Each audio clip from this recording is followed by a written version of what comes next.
স্বার্থপর রে, বড়ই স্বার্থপর।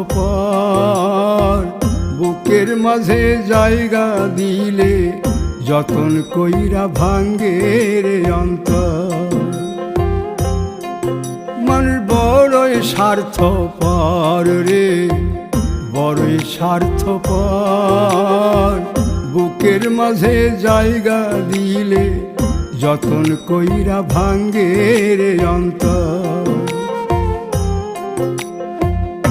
অচিনা এক জংলা পাখি যতন কইরা বুকে রাখছি, বুকের পাজর ভাঙ্গা সে যে সাজায় অন্যের ঘর রে, সাজায় অন্যের ঘর। মানুষ বড়ই স্বার্থপর রে,